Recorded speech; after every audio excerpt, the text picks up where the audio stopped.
got a pony out back in the barn. She's the only one left on the farm. I'm just killing time on this porch of mine, working on my southern charm.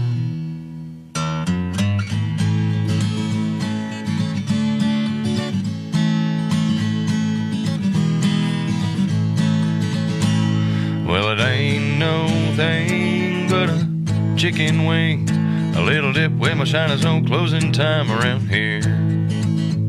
Well, it ain't no thing but a chicken wing. I may talk a little slow, but I know how to grow a big beard. Wine with Will.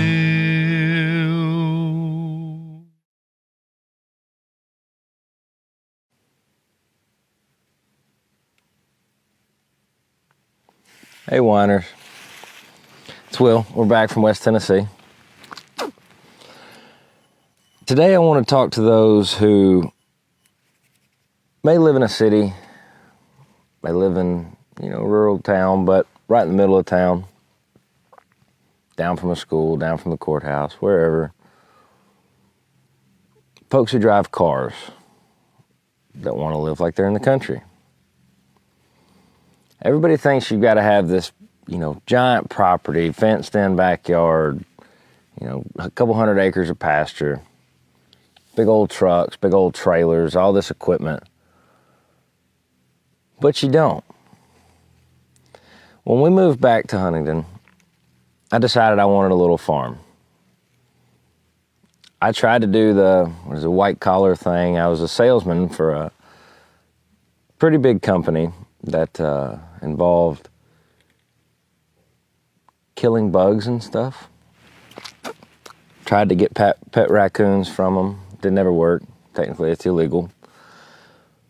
But one day I stopped by a little place here in town and was trying to sell them some of our services.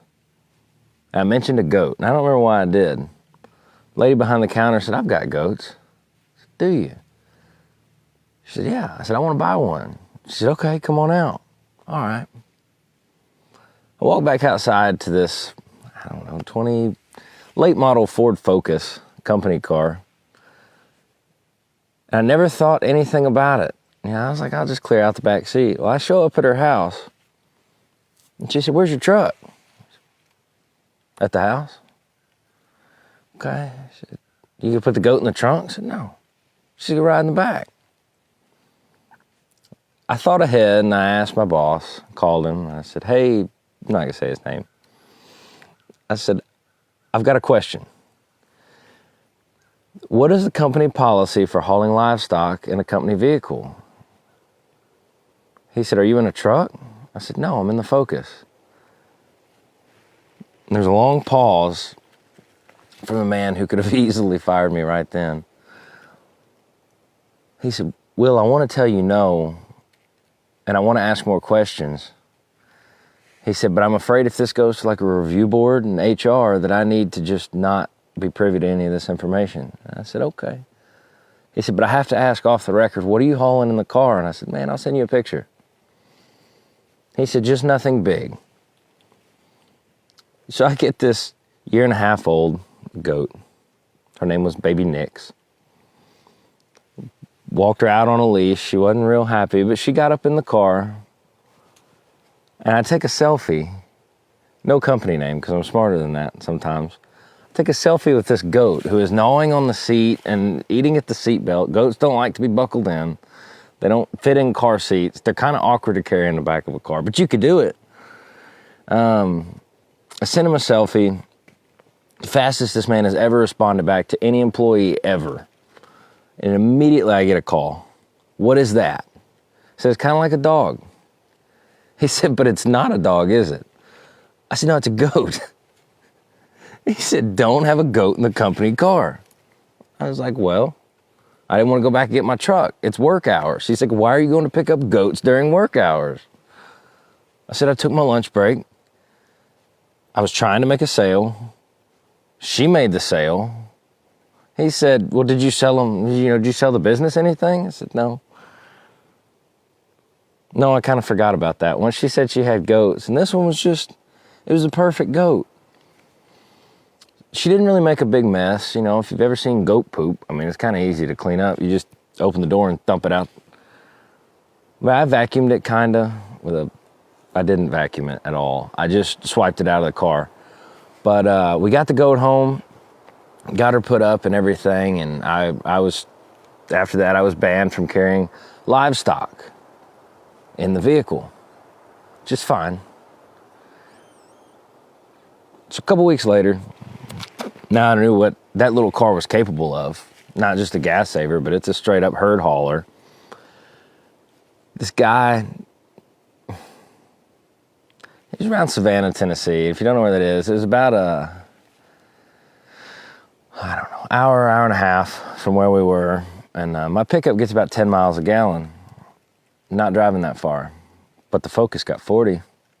And I may or may not have had a gas card that I reimbursed the company for the fuel that I used. Anyhow, he had chickens. Chickens don't count as livestock. Before anybody even gets that thought, I was still following direction that was given to me. Was no livestock in the car. I went out there to get one rooster. I ended up buying 2 cages because I got about 18 birds. Now, if you have chickens, if you've been around chickens, you may not see the fact that they poop all the time. I didn't think about it.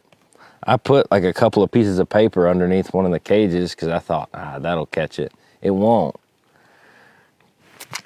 That thing looked like a just melted chocolate all in the back seat of the car.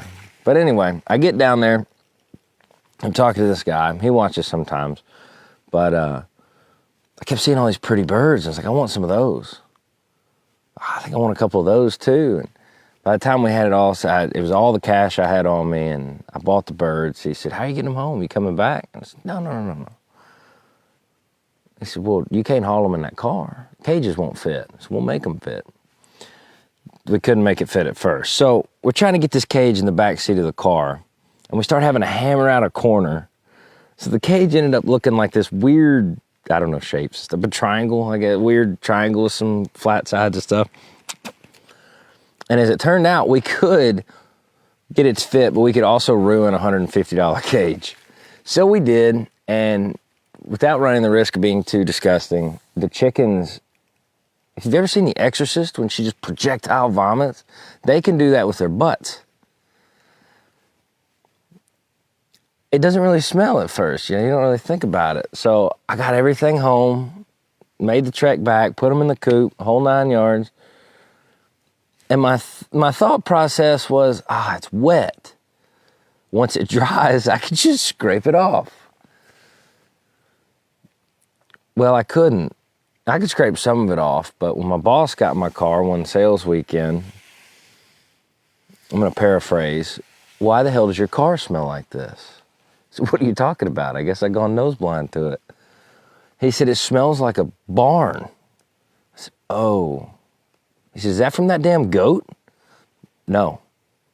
Are you lying? No, I promise that smell is not from the goat.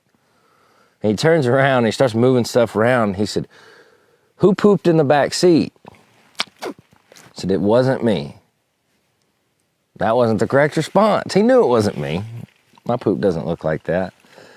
But anyway, he asked who was going to clean the car, and I was like, I got it.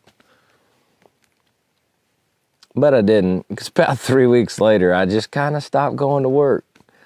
We had a disagreement, yada, yada. They didn't like that I was hauling animals in the car.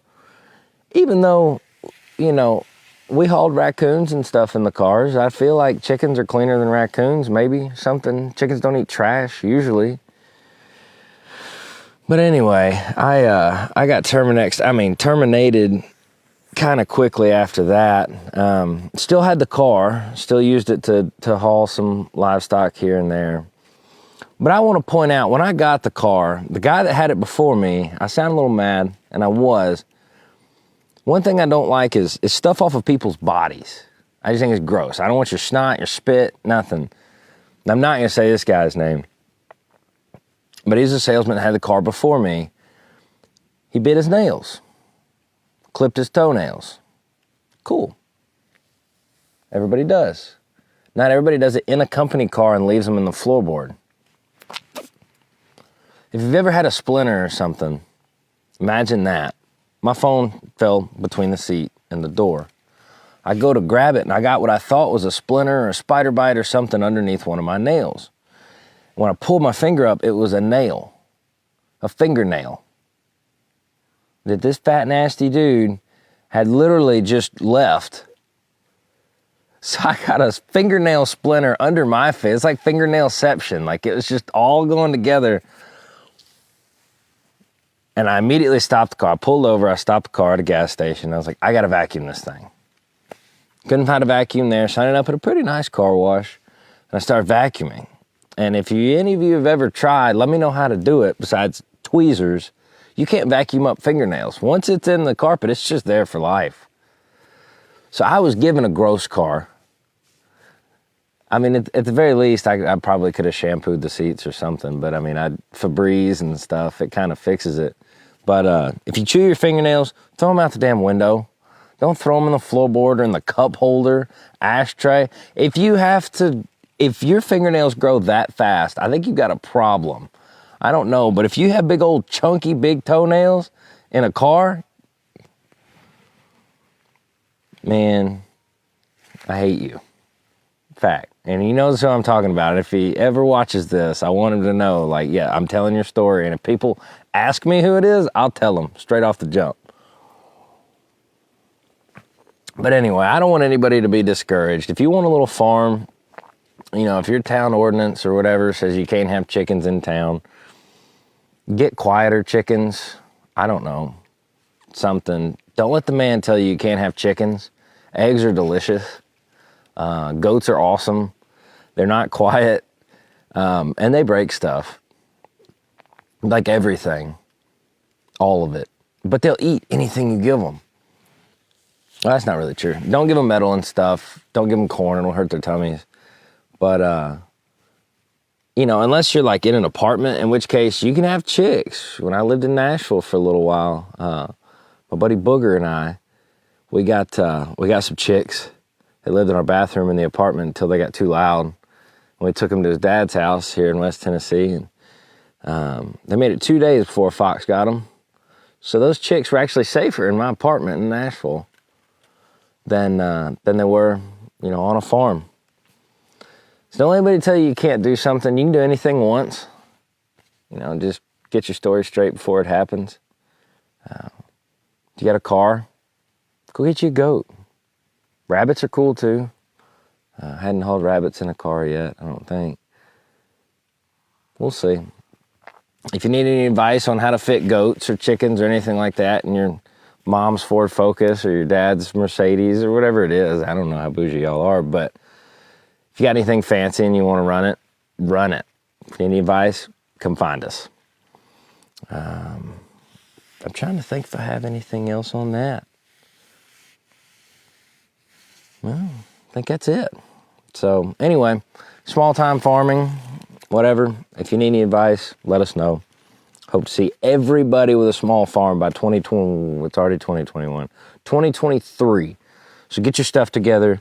Go load your car. Probably put a mat down or something so if you don't want to smell chicken crap for the next 10 years.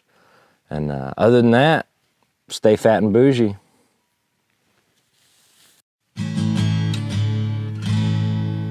I got a pony out back in the barn. She's the only one left on the farm. I'm just killing time on this porch of mine, working on my southern charm.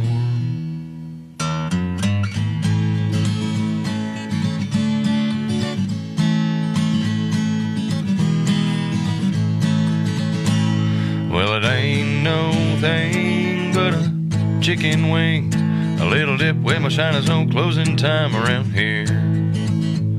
Well, it ain't no thing but a chicken wing, I may talk a little slow, but I know how to grow a big beard. Wine with Will.